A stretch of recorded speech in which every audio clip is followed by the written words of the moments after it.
Welcome to Final Fantasy XIV Online. My name is Kumiko, and I am currently playing the game's free trial. I roughly know the general storyline up to the end of Shadowbringers, but I've not played the game myself until a few weeks ago, late October 2021. I have plenty of personal landscape and architectural photography projects, and I do product photography as part of my full-time job, using both full-frame and crop sensor cameras with a variety of lenses from macro primes to wide-angle and telephoto zooms, and even tilt-shift lenses for technical work. I hope to use my experience in real-world photography and apply it to an MMORPG world to also showcase the environmental and architectural work by the game's developers at Square Enix. Using the in-game tools in GPose, as well as the whitelisted third-party software G-Shade, I hope to bridge the separation between the real world and the world in Final Fantasy XIV by relating in-game techniques to equivalent real-world photo techniques. My main goal here is to simply showcase the world in-game to the best of my ability, and if you learn something from my videos, well, that's an added bonus. So, I'm basically location scouting currently in-game, somewhere in Gridania, and I happened to come across Miketo's amphitheater around 7 p.m. Eorzean time, a little bit after 7 p.m. It's early evening. The sun had recently set, and it's slightly overcast with a little bit of fog. So I find this composition, I sort of stand across from the entrance, center myself, and basically back up as far as I can while maintaining the one-point perspective of the entryway, sort of centering it on the rest of the amphitheater. I also want to capture the rest of the elements, both to the left and right, as well as the balloons on top. But I don't also want to create weird distortions in the lampposts to the left and right of the entrance, so I have to look directly and straightforward in order to capture the image, because that keeps the vertical lines straight, basically. I zoom out to about 25 on the camera position, so I get a nice wide angle. But I don't want to photograph this in a portrait orientation because I end up cutting out the left and right sides of the frame, so it's actually better that I do a horizontal shot here. And also, if you'll note that there are guards to the left and right sides of the frame, the right side being more obvious. The left one is behind the UI there. So I do want to remove them. They can be removed using the GPose features here, but also I do want to keep the NPCs in the amphitheater because they are basically the ones who interact with that scene, and it would also help preserve the sense of scale. So I take a shot with the NPCs and a shot without the NPCs. Alright, so I'll throw the photo up on screen now after post-processing it.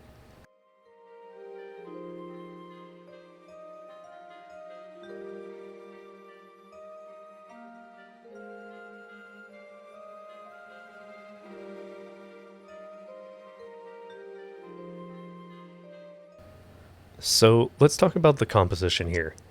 I use a one-point perspective across from the entrance to make the entire front visible.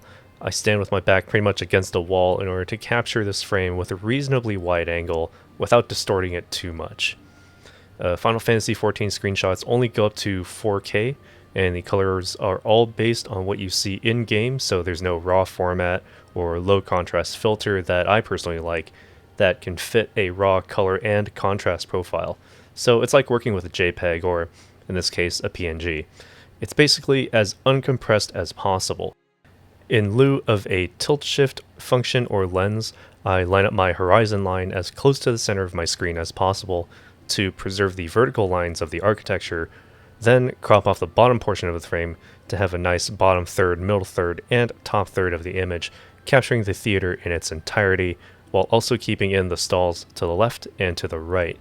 The tree on the left actually cannot be removed, and I'm actually okay with it there, as it serves a sort of framing element, and it's not too distracting. The shadows in the bottom third of the image across the ground are meant to help draw in the viewer, while the main focus and details are in the middle third of the frame, with some brightness on the balloons floating above the amphitheater to help keep the viewers focused from leaving the top of the frame. So in terms of technique and editing, again, I took this in 4K and I used 2 exposures, one with all NPCs or non-player characters present, and one with no characters at all. I masked in all of the NPCs in front of the theater while keeping the guards on the left and right edges out. This was to help preserve a sense of scale to the image while also removing potential distractions. Removing the guards here helps open up the image a bit more, and I'm actually okay with it only because I don't expect the guards to be there forever. So we'll just leave it at that. When it comes to the coloring and the post-processing, I don't personally like using presets, so instead I color grade and adjust contrast based on the feel and the mood of the environment, where and when the picture was taken. So in this instance, it felt rather cool, as in temperature-wise, as the night was lightly overcast, which helps diffuse the light a little bit more. I brightened up the street lamps to a luminosity that is consistent with specular lights that are strong enough to light the scene realistically. I also removed a large bush in the bottom third of the image on the left, and it's thanks to the content-aware fill in Photoshop, I was able to keep the tree shadows consistent along the entire foreground.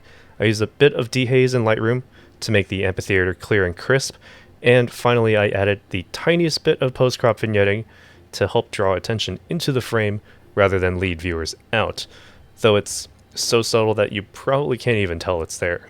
Looking at it now, I can't even tell myself unless I actually look at the settings in Lightroom, but the effect is what matters, so it's there and it works for me. And so, with the first shot in the bag, it was time to advance the main scenario quest.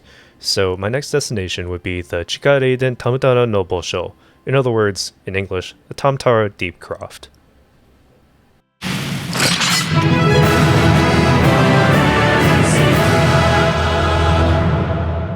So while we were running this dungeon, we actually ran through one of these rooms earlier. I took a mental note of it. I came back after everyone had left, and so I had the entire dungeon to myself. I came back, I worked my composition a little bit, and I knew that I had to go into a vertical composition while in G-pose, so that's why it appears a little sideways at the moment. I worked the zoom ranges all the way in to all the way out, and also made sure that I was nicely centered on this pillar. I also decided that a zoom range of 75 would work here.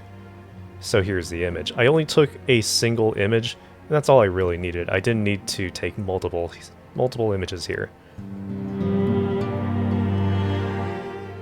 So here I chose the camera position of 75, which I consider to be about mid-range, about 40 to 50 millimeters full frame, and the entire scene is certainly in focus. And something I must also emphasize here is that I did make sure that all the sort of firefly effects were not overlapping any portion of the structure itself. So I did take multiple exposures, but what you see here was taken with a single exposure. In terms of the composition, I went with the zoom length of 75, which is, as I mentioned earlier, somewhere around the 40 to 50 millimeter full frame range.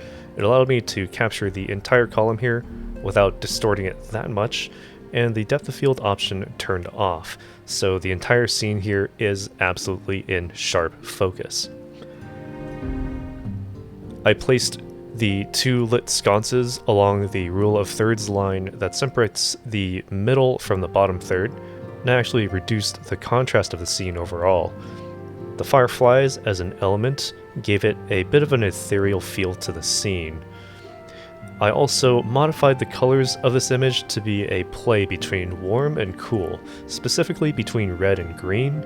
So I used my HSL or Hue Saturation Luminance sliders in Lightroom to shift the oranges into the red hues to really bring out the redness in the flames, while also subduing the blues and magentas into more neutral greens to keep the fireflies as a prominent backdrop to the scene. The contrast reduction here also helped keep the entire image in view, so you can see all of the details from the ground all the way to the top of the column in the center of the room.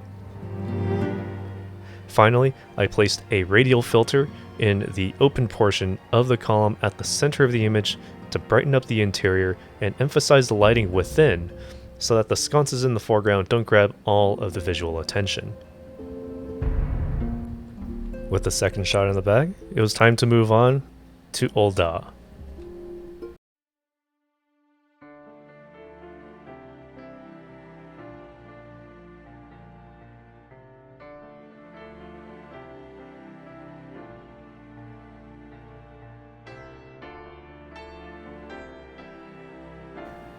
So after disembarking at the steps of Nald, I sort of took a quick look around the city and I didn't really see anything very interesting to me, at least at the time. So I decided that I would just go out to Western Thanalan and see what I would find outside the city walls. And as soon as I stepped outside, I saw a gigantic spire in the distance, and I knew... I had a feeling that this would probably be my next composition. So I made my way out there, taking in the flora and fauna and just the natural environment to Western Thanalan, and just really appreciating the sort of like desert type of climate here. Very interesting climate, and certainly one that I would love to be in, well, seeing as I currently live in sort of like a desert environment myself. So I finally came up on this structure, and I had to really work the scene pretty hard on this one. It took me a good 10 minutes trying to find a really good place to take my photo from, but I finally found a spot. And of course, I had to do a portrait orientation in order to get the entire sort of structure within the frame. Made sure that everything was in focus, and I turned off enemies so that I could get a good, clean image without them moving around or in front of the steps. And thanks to G-Shade, using the vertical preview, I was actually able to get a good preview of what my composition would look like. The only problem here is that in order to get the entire building, the entire structure, properly, in the proper perspective, I'd have to cut out a good portion of my frame and even crop in more tightly. So even though I would be taking this image in 4K, I would end up with a crop that would remove basically 60% of the entire image. But I took the shot anyway, and here it is.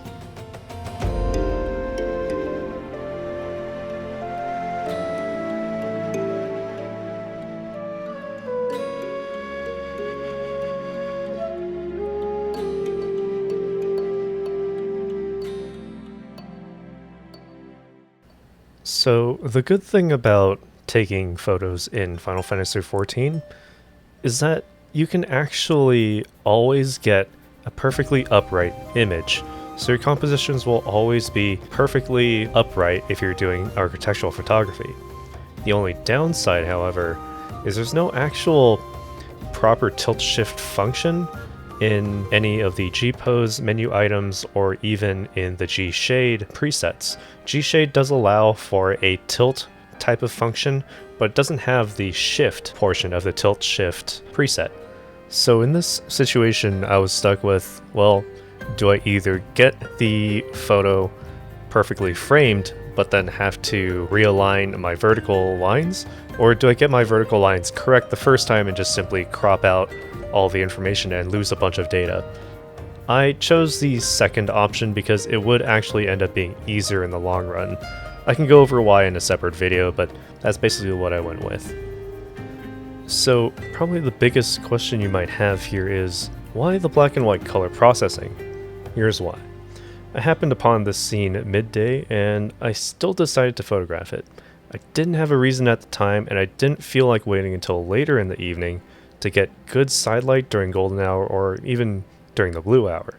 Something in me told me to take this image right then and there, and when I looked at the color in Lightroom, it appeared extremely flat with almost no character or personality. But I chose black and white here because it's not the color of the scene that's important. It's the shape, form, and texture formed by the intersection of artificial bricks and natural rock, along with the interplay between light and shadow therein. Compositionally, I decided to keep a large portion of the foreground in the image to help keep the viewer grounded near the grass, even though it's on a slope. The subject itself, however, is perfectly upright within the rock face, and if you take a look at the structure itself, it's not actually possible to get a clean, perfect one-point perspective and still frame the structure in its entirety. All of the levels are facing in slightly different directions, and it's that small detail that I find really interesting and charming about this structure, and also the fact that its entire form fits within the entire outline of the rock makes for a very pleasing composition. There's a bit of color processing to this, however. If you noticed in the video before I took the image, the sky is actually very deep blue. That's actually not the case here in this black and white process. In fact, I did some processing to actually reduce the harsh darkness of the sky by doing the equivalent of photographing this with a green filter, which is made to subdue the blues and bring out more warm tones. A black and white process after that then results in a more mid-tone look to the sky. So then all of the attention comes front and center onto the rock face with the structural formation. I'm actually probably most satisfied with this image out of all the others I took today, so I'll end with that one. Thanks all for watching, and I hope to see you in the next video.